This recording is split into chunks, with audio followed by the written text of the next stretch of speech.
River Faire, welcome to the podcast, my friend. How are you today? I'm well. Thanks for having me on the show, Michael.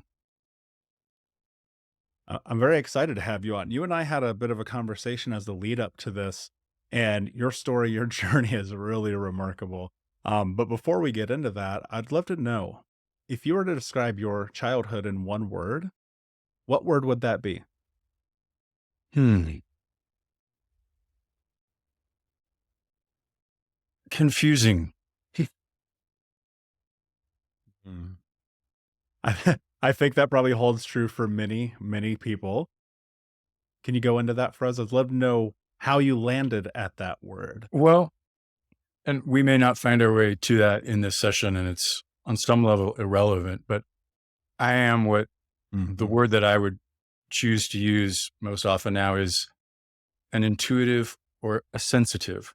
I don't like those clunky words of clairvoyant, clairaudient, but as someone who has pretty much their whole life seen energy and paranormal events that other people would not consider real or in my childhood did not corroborate, that made that very confusing. These things that I see or feel or hear, nobody else apparently sees. And so that put me into a place of, I either need to censor this or, and not that kids don't get that a lot in general, but my reality as a sensitive was clearly different than other people's. So that Mm, that was mm. something to navigate. My mom used to tell stories as it took her a while to figure this out, but I would describe people as the color I was seeing around them. You know, the red man, the yellow man, and that didn't make sense to anybody. You know, they had to be vision tested. He's colorblind. I'm like, no, he's just seeing energy. So confusing is the word that I'm Mm. choosing for childhood. Yeah, that's fascinating. And growing up myself feeling very empathic, not having words for it then obviously was and having some really outer world, outer body experiences at a young age. I actually resonate with that a lot. I mean, I've shared this story before, but I would see ghosts as a kid and they were as real as the day is long. Now, that's something that people who've never experienced that go, "Oh, well, you're crazy, or it must have been childhood trauma," and I'm like, "No, I know what I saw, like, at a 100% with certainty," so I actually appreciate that. One of the things that I think about a lot in this journey is sometimes those ideas about confusion, those ideas about what people tell us is right or wrong or true or false, can kinda shape our narrative and our understanding of who we are, which, in a lot of ways is not always necessarily for the better. Being in this position where is he colorblind or what is happening here or whatever that thing might be, how did you navigate that as a kid? Like, how does a child who has this intuitiveness and this ability to see the world in ways that most people do not, like, how do you navigate the confusion? I think you mentioned the word for yourself, empathic. And that goes sort of part and parcel with being a sensitive or an intuitive or whatever word we want to use for that. And so, as a highly sensitive child and still being, I just learned to morph. It's like, okay, this is not acceptable or approved. So just mute that. We don't talk about that. And also, what you just said, we in our family of origin, I happen to be adopted. So it doesn't matter if it's your adoptive family or not. Our family of origin, we really quickly we assimilate the messages and the teaching and everything else of what it means to survive in this family or get love in this family or be approval. And all of that forms our initial identity. So in navigating something that other people aren't seeing or isn't real to them, like, okay, well, that doesn't fit with this map of the world and this family. So cancel that, censor that, and just pretend, pretend to be normal, which is, kind of what most people are trying to do through most of their life. Although normal, what is normal? It doesn't exist. The myth of normal. Mm. Yeah, so true. It doesn't exist, and I think the more that you try to put yourself into that box of normal, the more difficult life is going to be for you. One of the things that we share as a commonality as well as being adopted. My scenario was, 12 years old. My grandmother came and found me in an abandoned house, and she ended up adopting me. And that in its own right caused a tremendous amount of problems in my life. Looking at life as a lack of worth, as a lack of validity, that I didn't matter, that I wasn't important, that I didn't deserve love was a really interesting thing to navigate. What was it like for you? Well, I mean, just hearing you speak, of course, that forms, I'm going to speak for you and then I'll answer the question for me. The belief that forms around that, I think mine is the same, but different. Earlier, pre-verbal is that, well, I'm broken, right? I'm unlovable. I'm unfixable. I'm not wanted, et cetera, whatever the story is that we create about that. And that becomes our map of reality for the rest of life until we essentially rewire that map. For me, being adopted at like 13 days, a similar map, even though it was pre-verbal, I happen to know that I passed through several foster homes before being placed with my family. But for a pre-verbal infant, there that's still sort of capital T trauma, macro trauma or micro trauma. Like, right, you were never breastfed. You're just sort of moving from one place to the next. And even though that's pre-verbal, some part of you forms a map. These, and I didn't discover this till much later in years of therapy. Like, the pre-verbal map is, wow, I must be really broken. I must be unlovable. Something must be so horribly wrong with me. So my strategy in life then was to be perfect. If I'm perfect in every way, the good little boy, if I excel in everything, maybe I won't be given up. I'll be worthy of love, sort of. And again, these are our childhood maps, but they run the show until somehow we have enough awareness later in life, hopefully, to say, what if that isn't really true? Or what if that doesn't serve me anymore? And then how do I go about rewiring this map that is really out of date? And that is especially at such a young age. If you look at the research, babies who are not held die. Babies who are not taken care of and nurtured, they die. And sometimes you get just enough to survive. But then what happens, and I'm not putting words in your mouth, but going down this path of seeking perfection for love, for support, for stability, that becomes a really interesting, not only kind of golden handcuffs, because in one way it makes you excel, but in the other way it kind of destroys your life. But it creates a false sense of self-love and worth. For me, it was the kind of the opposite. I was like, how much more up can I be, in the hope that you'll pay attention to Right. me? Different strategy, but acting out of that same sort of, you know, what feels like the core wound or what arguably is the core wound. Yeah. Yes, absolutely. And what's so interesting about those core wounds is they also kind of shape everything that we understand about the world, how we appear to other people, how we appear to ourselves, how we navigate conversation and conflict, love, health, wealth, relationships.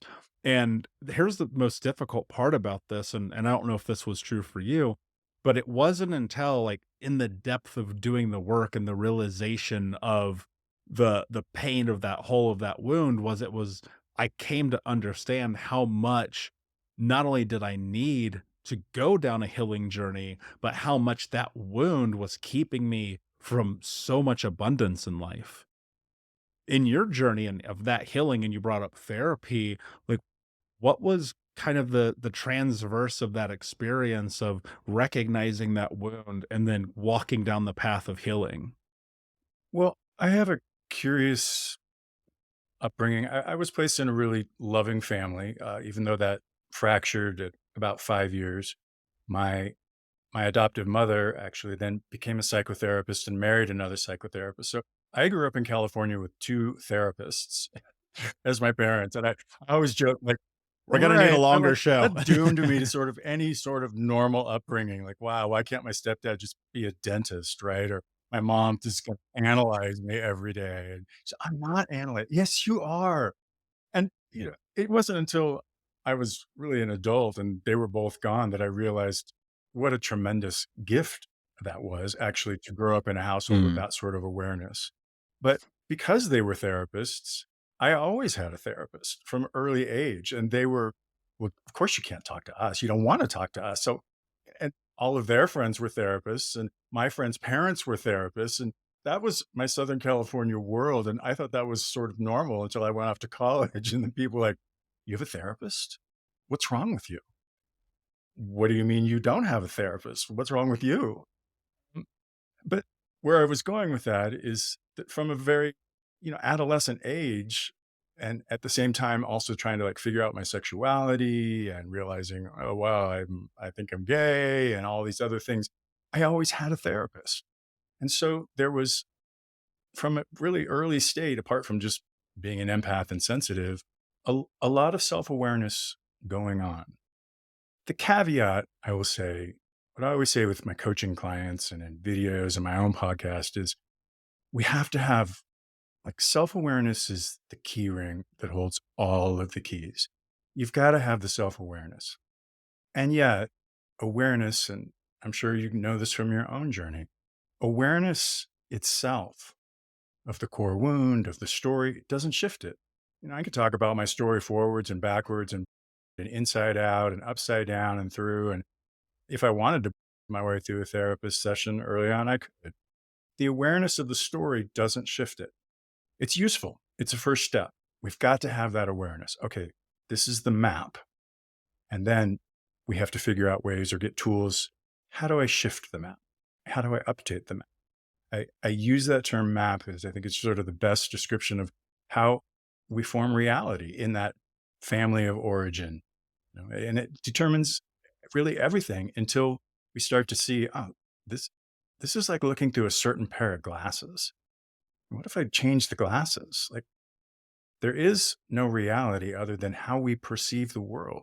But when we're perceiving the world from that place of seeming brokenness, and I'm very, very deliberate about that word, our seeming brokenness.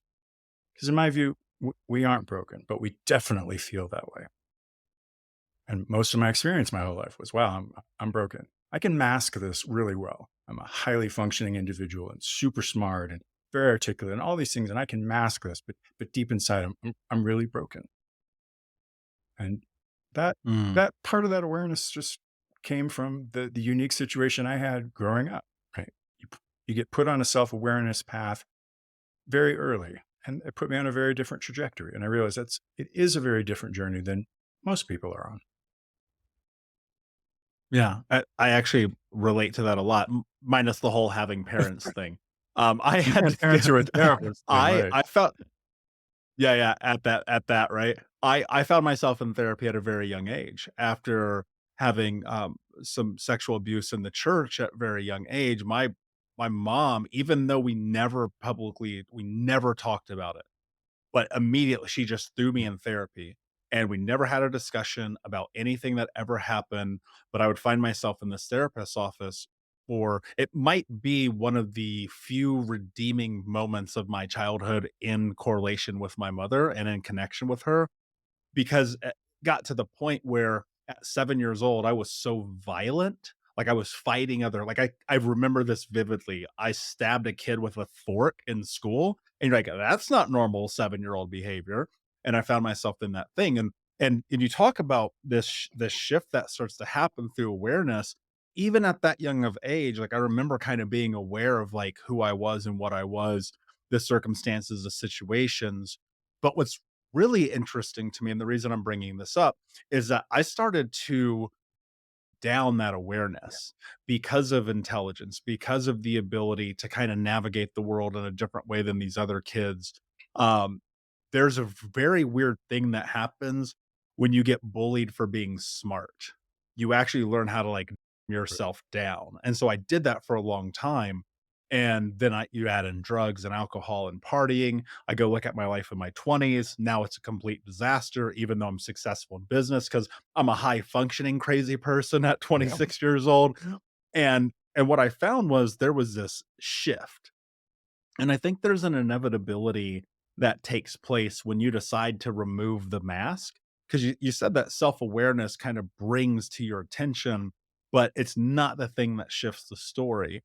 I think the thing that shifts the story is your willingness to assess and acknowledge the role that you play in your own life. And it's almost like a Ouroboros. And in fact, what I believe, it comes and closes the circle of self-awareness because now you're looking at your life. What shifts had to happen in your life, and what is the before and after of, like, these masks that you wore? What did that look like in that transition?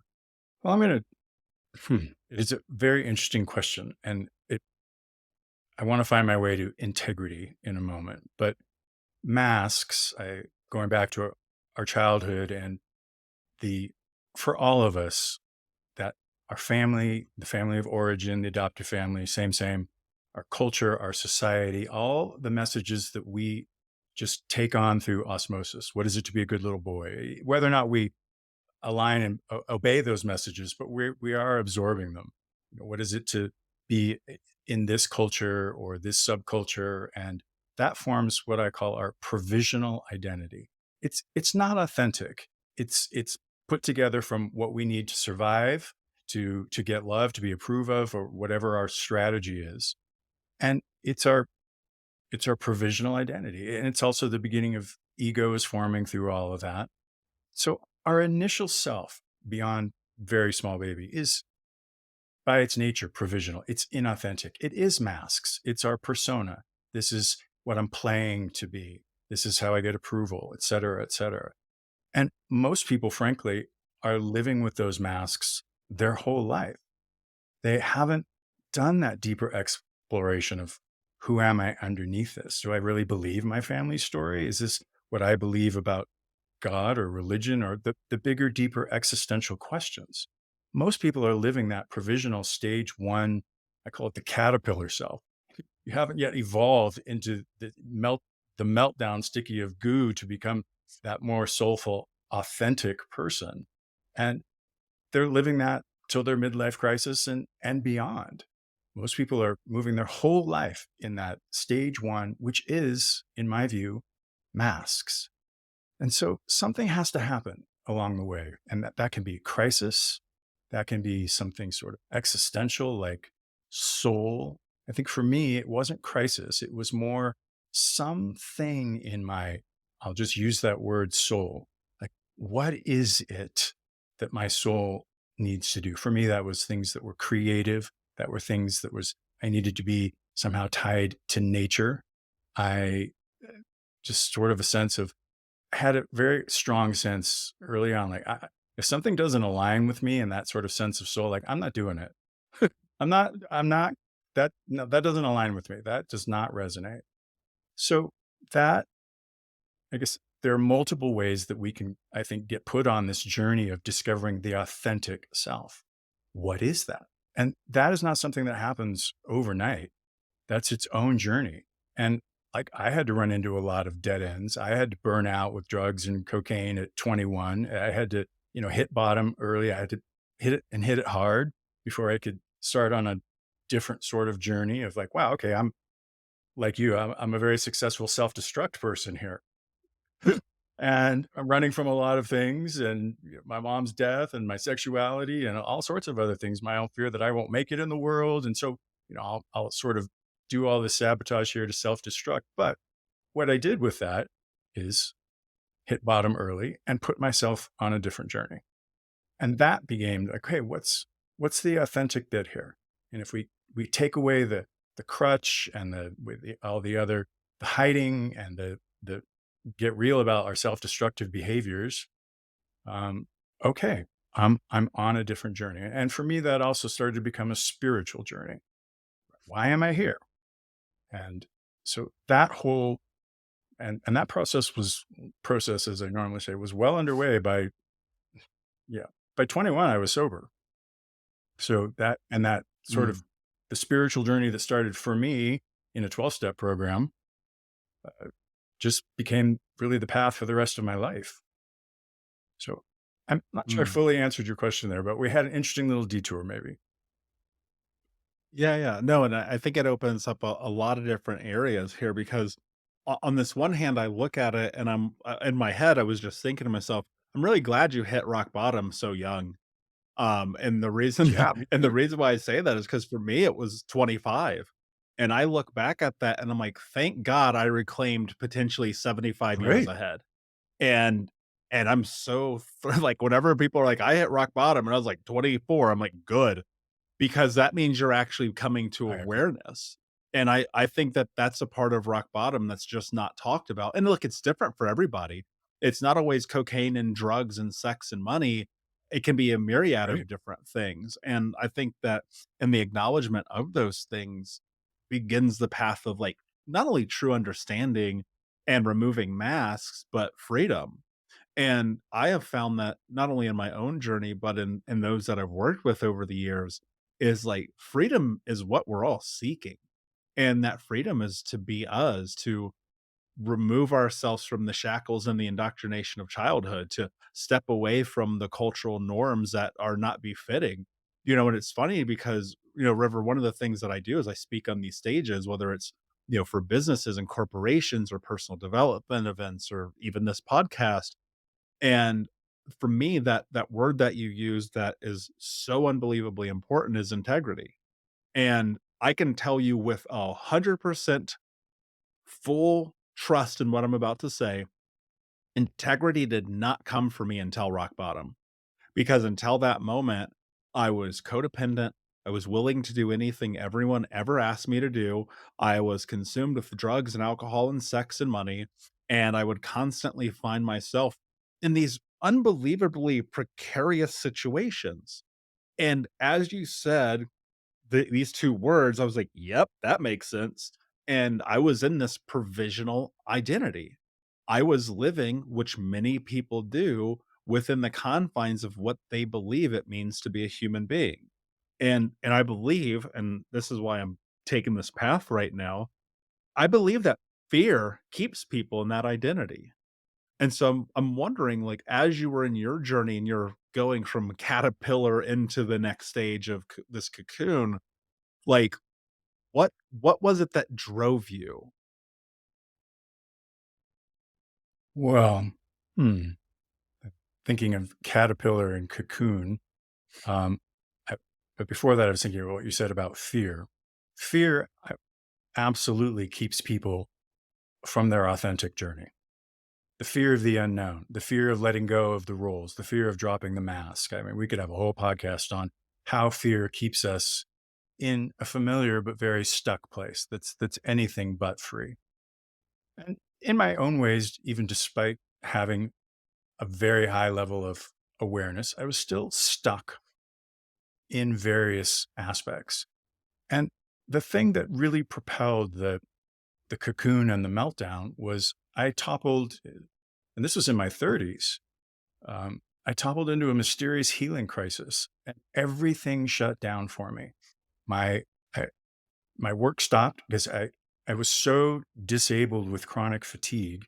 It was all I could do to get out of bed. I certainly couldn't do body work, or I could maybe do a coaching session. Maybe I couldn't walk my dogs.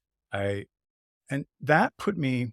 My first book had just come out in the world, which was a men's book, and I was thinking all these doors were going to open for men's work, and instead, life just took this hard, sharp turn to the right, and everything shut down. And everything for me then had to be front and center about finding my way somehow back to health. And that was really a 2-year journey. And that there's a piece about integrity that I'm hopefully finding my way to here. But that was, I sometimes joke with clients or on my own podcast about forced evolution. It's like you're going this way whether you want to or not. And life or the universe or however we want to think about that. That was absolutely one of those cases of this is forced evolution, River. Here, you're going to find your way through this and you're going to melt down into this sticky matrix of goo, just like the caterpillar. What I often joke about, it's such an amazing metaphor, what the caterpillar does and becomes. But the key difference between us and the caterpillar is the caterpillar doesn't have a lot of say in it. It just sort of does it, surrenders, and becomes this other thing. Whereas we tend to resist that process to the end. we're fighting it. We're zitting. We don't want to let go of the old things in our life that aren't working, the roles, the relationships, the friendships, you name it.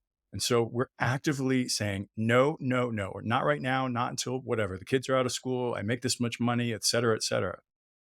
And I was resisting that on a lot of levels myself until everything just shut down. And so then a really mysterious journey of, okay, how? I, it was a 2-year process later, I realized, really, of regenerating my body and brain. And it included working with healers. It included finding my way to being led to an ayahuasca ceremony. I mean, numerous ceremonies, but that first one would put me on a totally different journey. And that's actually where that word integrity began in that session. And I had this huge judgment on those plant medicines. They were drugs. And it was sort of the irony that I would find myself having the most profound healing of my life in an ayahuasca ceremony, something that I had judged for so long. Life does that repeatedly. Oh, you've got a big judgment on this? Okay, you get to own it back here. And True. in that session, basically, the medicine said, you have to become clear. You've got to get clear. You're not clear. Clear of your patterns, clear of your body. And that was, for someone with self-awareness, I had never heard get clear. I don't even know how to do that. What is that? And later my languaging shifted around that to be integrity. To me, that is what being clear is. It's being in integrity on all levels, from your lifestyle medicine to the work that you do to every interaction in life. That's like these days, I say I'm a radical integrity coach. I'm a radical integrity and holistic wellness coach because those are inseparable. But that whole journey came out of everything shutting down for me and a forced evolution. And you're going this way, River, like it or not. And wow, what a journey it's been. Mm.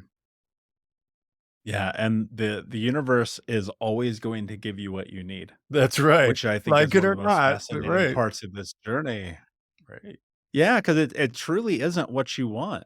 It's just not.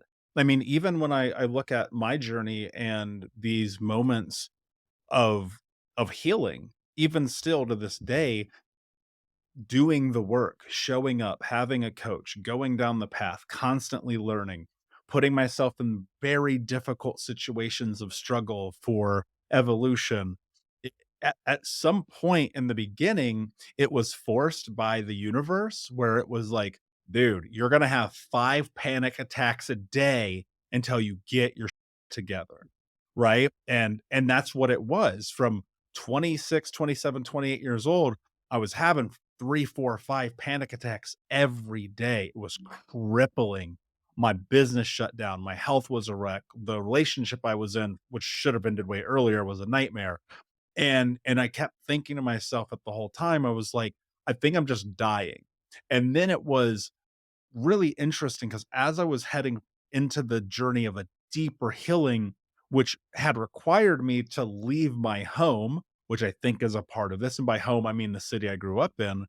I was given the opportunity to go to the Pacific Northwest, work with this very renowned childhood trauma therapist who specializes in Gestalt.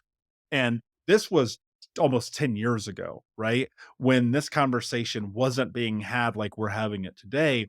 Right. And people around me were like, "You're crazy. What are you doing? You're leaving this place to go there for therapy." And people were like, "Why can't you do this here?" And it's like, just I have to trust the process. I have to trust the universe, even if I'm driving there with a rental car and $500 in my pocket. That's all I had to my name. And in fact, I had to borrow money from my girlfriend to get the rental. Well, she was my ex-girlfriend as we were in that transition, but I had to borrow money from her to get the rental car. And it was like that forced evolution and my trust that in this process I would find something not only tied me deeper to my own spirituality, but it helped me understand the truth about the universe and about each of our individual journeys. Struggle is chosen or struggle is taken. And what I mean by that is you can choose what struggle you have in your life, or you can take the struggles that are going to be given to you. Well, and for my own sort of evolutionary process and through the first caterpillar stage. I went through another cocoon just a few years ago. Okay, I shut everything down, took everything down, basically disappeared for 2 years, and went through another radical metamorphosis. But by then, I had amazing health, so it wasn't a physical shutdown anymore. But one of the things was an awareness that came to me, which is, I think, very in line with what you're saying. It felt like that time the universe felt like it was breaking me. Okay, we're going to break you here. And if part of me was sort of like, really, universe? Like, after all of this, like this endless journey of self awareness and saying yes and metamorphosis, and I'm still being broken open here. It was just how it feels. And I certainly did not believe this, but I was willing to entertain the idea. What if, what if everything, it's different than forced evolution, but what if everything that's happening to me is in my eventual benefit and for my eventual awakening? Awakening, I'm not talking about enlightenment. I'm just talking about getting free of our patterns, getting free. What if, and like I said, at the time, I couldn't espouse that. I could not take that to heart, but I was like, okay, but what if? What if this feeling of like the universe is just busting me for whatever reason? Obviously, there's still something here I need to learn, or many things. And if I'm willing to say, okay, this is like what you're saying with you take it, right? All right, something in this is for my eventual benefit and awakening. And so I will say yes to it. I am not going to resist it. I'm going to say yes. I'm going to lean in. I'm all in to this being broken. Okay, break me. Actually, and what I discovered in that is I can't be broken. Feels like it. The process definitely feels like it's breaking pretty much everything. Okay, but I can't be broken. All right. And coming through the other side of it, all of that absolutely was in my ultimate benefit and for my ultimate awakening, and helped me get free of some things that I couldn't even see were still entangling me. I had this pretty big awareness.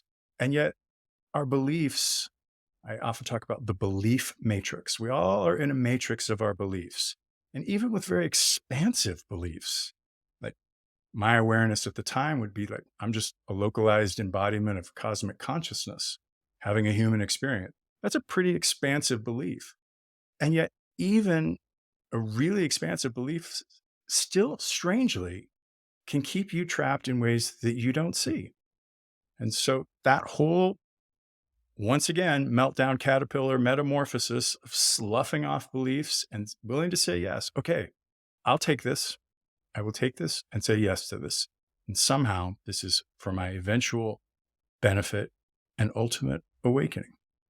And that is now something I give to There clients all the time. Like, you absolutely don't have to believe this, but I'm going to tell you, no matter what you're going through, if you would just entertain the possibility that there's a gift in it for you. mm, yeah, it's life is happening for That's you, right. not to you, and but that It's takes, oh my paradigm god, shift. like, to get to that place, not only is it a paradigm shift, but to even, like, get to that place, you have to accept the reality that you live in, not the fantasy that you want to live in. And that is such a difficult part of the journey. I'm not saying don't be imaginative and go and create with your mind, because I fully believe in manifestation. I believe in working your face off too, let's be clear. But in the initial onslaught of it, it's looking at life. And you said something here that's so interesting, is this idea that you'd be trapped in what you don't see. And you stay trapped in that paradigm until you open your eyes. Kind of like what you pointed to with your judgment of psychedelics. I had the same thing. All of my thought process, and even though here's the dichotomy in this, even though I sold drugs as a kid, and even though I did drugs as a kid, there were only certain drugs that I would do. Even though I sold a lot, I would only do Mm, certain drugs. And my thesis was, well, it's a plant, so it's fine. That's how I kind of navigated that. And then when I was around people who would speak about psychedelics, dude, if you even told me, this is how crazy it is. If in my 20s you had even mentioned to me that you had done mushrooms one time, I would cut you out of my life. Like, think about that judgment that I was trapped in.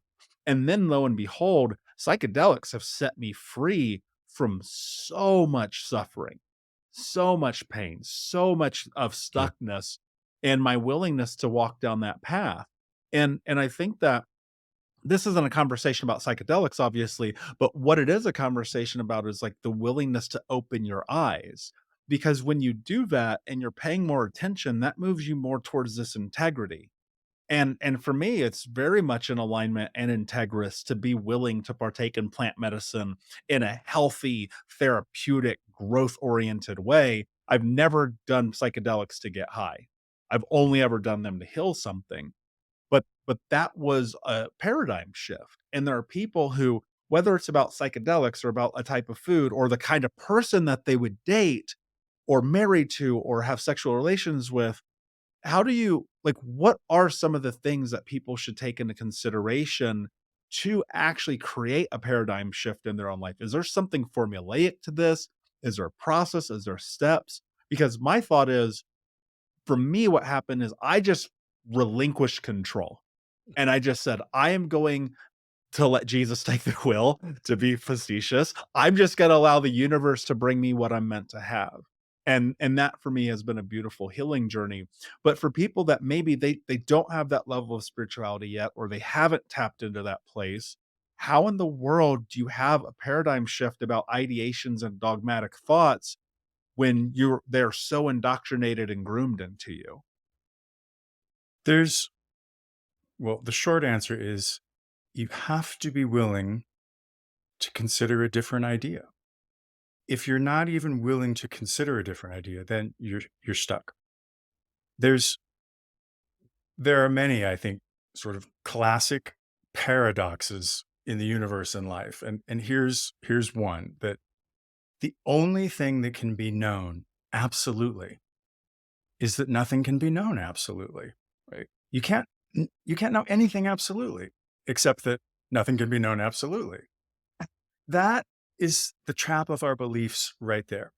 When we hold something, well, that's the truth, whatever that is, whether it's scientific, quote unquote, objective reality or religious or anything. If if we absolutely hold that that is the truth, then there's no other possibility for a different possibility. And my own journey is at fairly recently in that, passage 2021 of feeling, wow, okay, I'm being broken open here. At one point, really sort of up against the wall is how it felt. What came to me, and this is, my whole life, I've been guided by voices and energy and disincarnate entities and whatnot, things that most people would not consider real. What came to me is there's no reason to believe anything I think or hear. There's no reason to believe that. I won't get into the backstory of what kind of forced me to that place, but that was in some ways really sort of existential angst. There's no reason to believe anything, I think. Not even super expansive. I'm a localized embodiment of universal consciousness having a human experience. No reason to believe that either. The mind is continually creating its belief matrix, map of reality. Here's the next map. And the minute, it's like those Russian nesting dolls. The minute you recognize something as a belief, right there, you've got another one. But so the long answer, finding my way back to your question, is for a paradigm shift to occur, the person, myself included, once upon a time, has to be willing to even consider that another possibility might exist. And if they won't, if there's no other, then the paradigm shift simply can't occur. As I said, people, what if that's not true? Your limiting story, that you're, say, unlovable, that you're broken. And we will see everything that supports our story. There isn't a reality. It's just our reality is what we perceive. And whatever our story is, we'll find all the evidence that supports that. Here's all the evidence in my life why I'm a loser, why I won't succeed, why I'm broken, why I'm totally f***ed up. Look, here's all the evidence. See it? Right. I see it. What if that's not true? Right. And what if you open that question of there's no reason to believe, just because that's your story doesn't mean you need to believe it. It's a story you've been living. It's a story you're pretty wedded to on all levels. But what if that's not true? What if something else is possible? What if the opposite's true? What if you are unbroken? What if you are lovable? What if you are meant for success? What if you are a radiant, luminous being underneath all of that illness and overweight and anxiety and trauma? What if you are that? So we have some little place has to be willing to even consider that another possibility can exist. And so in my podcast, again and again, I'll say to people, I'll say, what if? That's my favorite sort of little tool. What if this is possible? You don't have to believe it, but what if you can rewrite your life? Okay. The what ifs are my tool for letting people, like, just sit with it. Nobody's saying you have to espouse that or believe it or take it on or make it your new dogma. It's just another belief map. But what if? Hmm. Yeah, and my thought is, and it's so funny you said that because I just wrote, "What if it was true? Would it even matter?" Right? You know, Right. and I think that's a big part of that that's such a big part of my journey is, growing up and people like, "You're you're fat, you're lazy, you're never gonna matter. No wonder your parents left you." So on and so forth. For a long time, I let the indoctrination of that shame and that guilt kind of be the cornerstone of Sure. my identity. Oh, they're right. They're right. And so I'm going to be that. And then I was. You don't get to 350 pounds smoking 2 packs a day, drinking yourself to sleep without a tremendous amount of effort. I can promise you this. And then one day I just realized, like, what if it was true? What if they're right? What if I am fat? Maybe I should do something about it. What if I am? Maybe I should read. What if I am lazy? Maybe I should become disciplined. What if? And it's kind of a cornerstone to where I'm at today was the willingness to just look at it and be like, what if it was true? Either A, I can use it as fuel and go, actually, I don't like this about myself. I don't appreciate this about myself because to me, it's very simple. Like my equation for getting to self love, River, is this: do the things that move me towards my goal. That's it. That's my definition for self love. Sometimes it's rest. Sometimes it's therapy. Sometimes it's coaching. Sometimes it's packing everything I own into a rental car and going across the country. Sometimes it's going to South America. Sometimes it's ending the relationship or closing down a segment of the business. Self love is about doing the thing that is required, not always the Right. thing that you want. And people get this very confused. And they're like, you know, my favorite thing, you know what I really want to do all the time is like get stoned and play video games. But that's not what is required, not to have the life that I want. And so this idea of this openness and this willingness, I I, I want your opinion on this because I believe this is what happens. And this is just my narrative. When I made a decision to go and figure out how to become a better man, to be a man who could love himself, to be a man who could give love to the world, to be a man who could have courage and strength and honor and integrity. And not that I'm perfect, because I assure you I'm not. But when I made that decision to move down that path, I actually created a space in which, in order to build the confidence of believing that was possible for me, I just had to do things that felt in alignment with a man who would be like that. And as I did that more, the willingness to be open to the consideration of another possibility, that's where it really began. So I think I would look at it like this. So if you took willingness and acknowledgement and they could parlay with each other, they're probably the same in a lot of ways. But then step 2 is action. Is there a step in between I'm missing, or did you see a parallel path for your journey? Well, the thread that I want to pull out from that is you, the magic word for transformation is willingness. And you said that again and again. I was willing. I was willing to, consider another possibility. I was willing to make a change. A couple of months ago, I did a podcast called Willing to Evolve. And that without willingness, sort of back to if you're not willing to consider even another possibility, then the paradigm shift isn't going to happen for you. If we're not willing, and it's the magic word and it's hand in hand with risk. to grow, to change, to evolve, to step out into the unknown, back to something we touched on earlier there, fear, to evolve, to grow, to become a better person, to go through that sticky meltdown that might last years.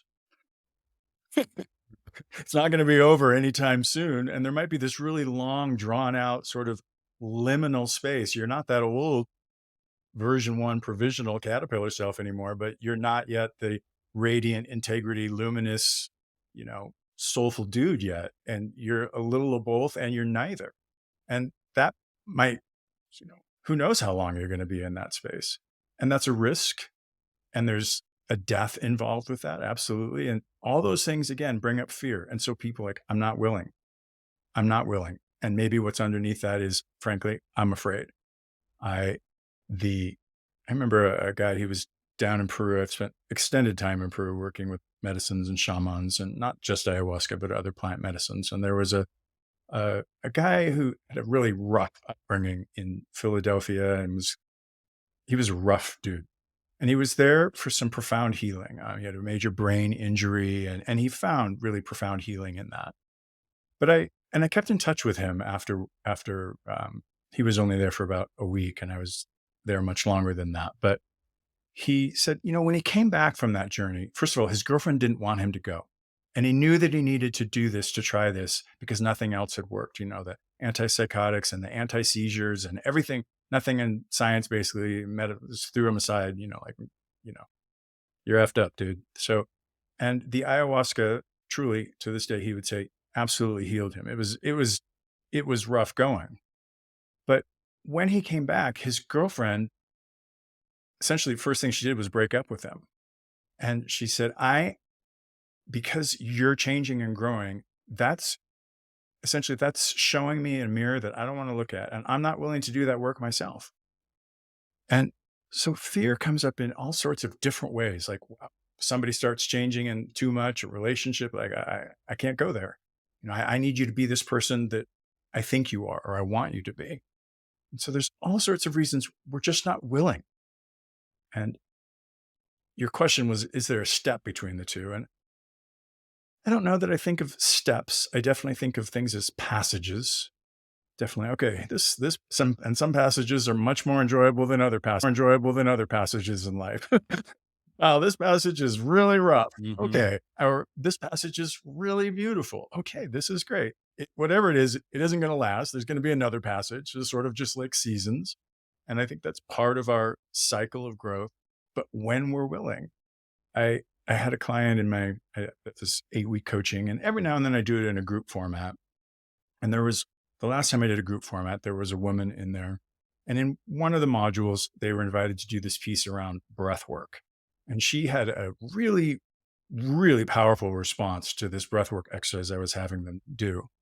And when we were sharing in the group format, it's Zoom, so people can, join from all over. When it was her turn to share, well, how did this go? She was sharing this really profound reaction she had had, and she's got a lot of trauma and all this stuff had happened in her throat. And I was on the edge of my seat, like, this is amazing. You've had this epic breakthrough here with this thing. And she was, I'm not doing it. I'm not doing any more breath work. I'm not going there because I don't believe in it. I was like, you've just had this amazing catharsis experience of your throat chakra and all of this, and you're shutting it down. She's like, because I don't believe in it. I'm like, how can you not believe in it? You have anyways.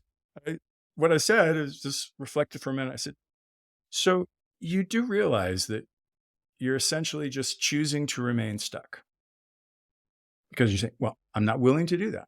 I don't believe in it. So there. Okay. You are absolutely entitled to do that. And in so doing, you're choosing to remain stuck. I just want to point that out. And she, kind of, yeah. Okay. All right. Well, great. Moving on. I say to people again and again, my work is to give people just keys, tools. Here, these tools work if you use them, but you have to be willing. You have to use them. They don't work if you don't use them. Can't do the work for you. But I have completely It transformed my life from the inside out. I've rebuilt my body and brain. I teach people how to regenerate their body and brain. Here are the tools that will help you get free of that cage of being yourself. And yet, back to fear and willingness, people say they want to be free, but they're also deeply wedded to their limitations and what's familiar and being stuck. And back touching on plant medicines, that's something myself I discovered through many of those journeys. Wow, I'm here for healing, and yet I'm strangely wedded to these limitations. Some part of me wants to keep them for some reason. One session, Mother Ayahuasca was like wrestling with me. She said, "Aren't you tired of this?" I said, "Yes." She said, "Then give it to me." And yet I didn't want to. I thought, well, this is like, here I am seeking healing, and I'm still hanging on to this thing. And that is most of us on some level. We say we want healing, and yet this is on some level that persona, but this is who I am, or I don't know who I would be without this. And that's back to fear and unknown and risk. So willingness, my friend. Yeah. Oh, I love that. Well, and here's what I think about too, that who would you be without this was whoever you That's want right. to be. That's right. And and that's what's so crazy about it, man, where it's like I sit here and I go back and I look at this life, I look at childhood, I look at my teens and my 20s, look at all these experiences that have led me to this moment and living into expectations and beliefs of others.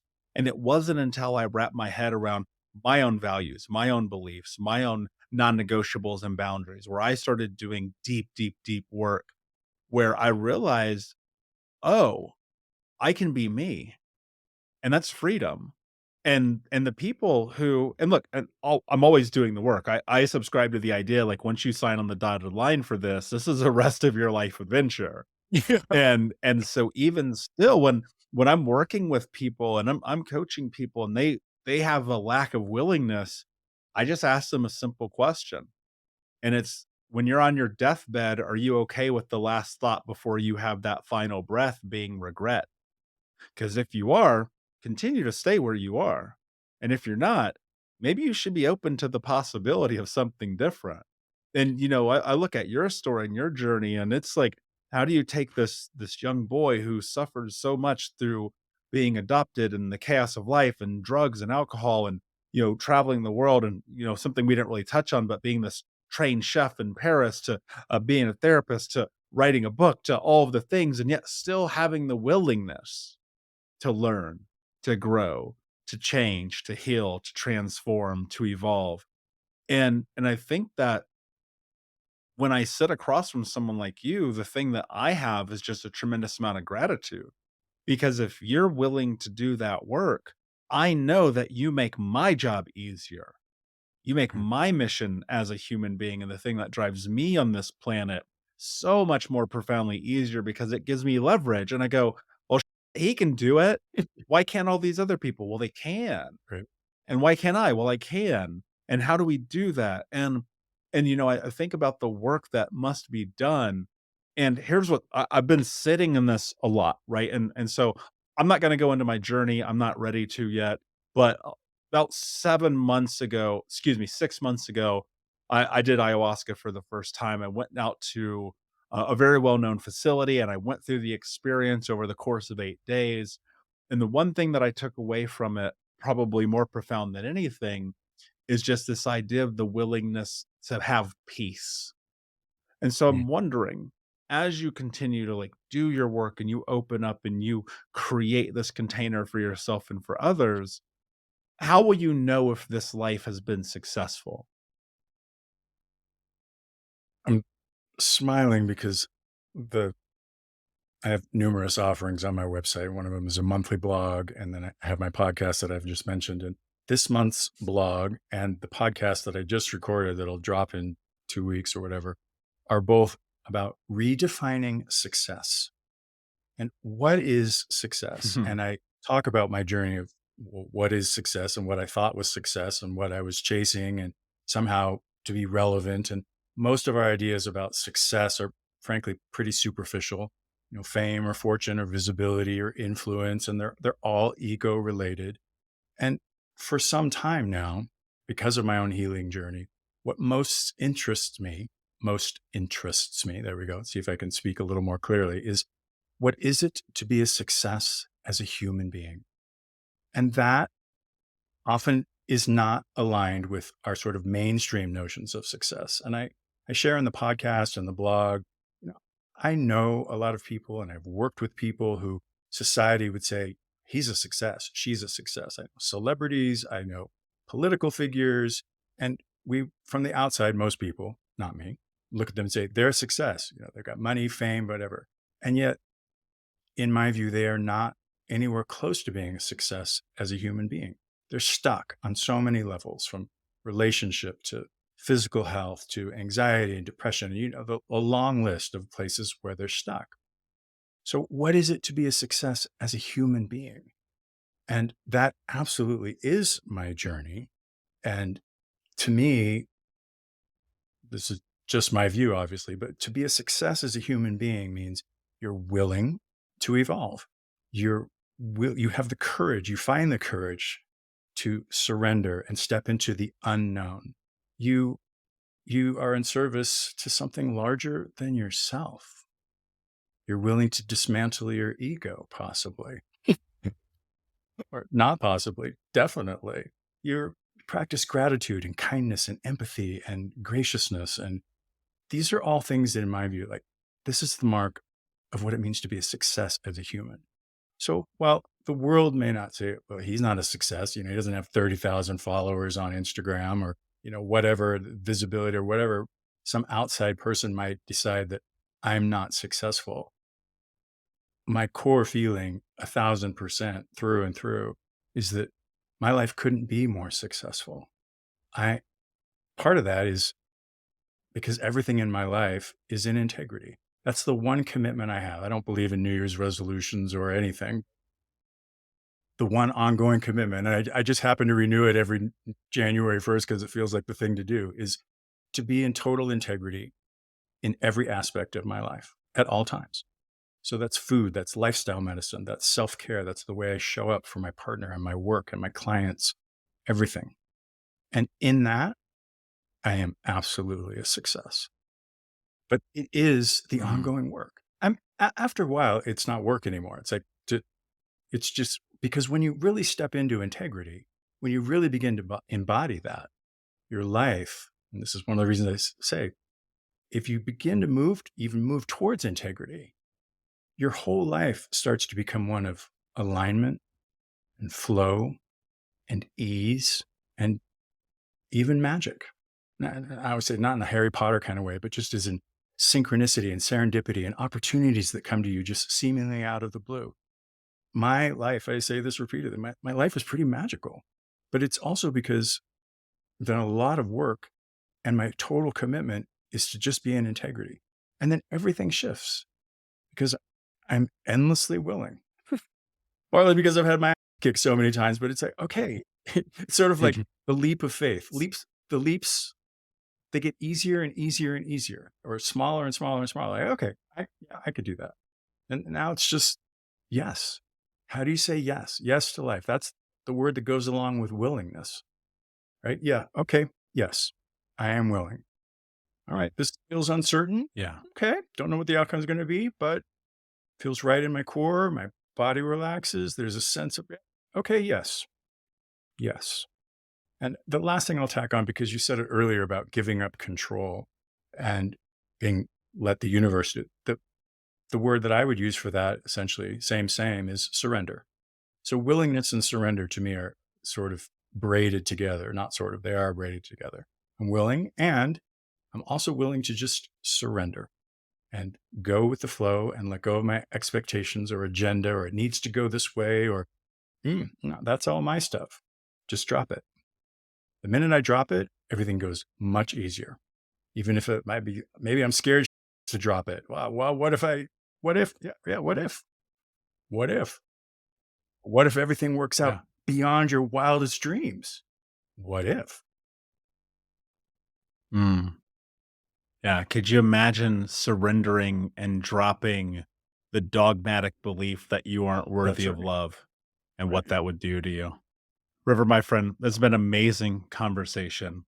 Before I ask you the last question, please tell us where we can find you and learn more. Probably the best place is riverfaire.com. So that's Faire, although it'll be on Michael's website someplace there. And that's got my books and my coaching and free masterclass. And that's the best place. My podcast has its own site, Radical Being with River Faire. It's on Spotify. It's a video podcast. But again, my website is sort of the hub for everything. I have a new book in the world, and the book is also on Audible, and riverfaire.com is the place for all things river related.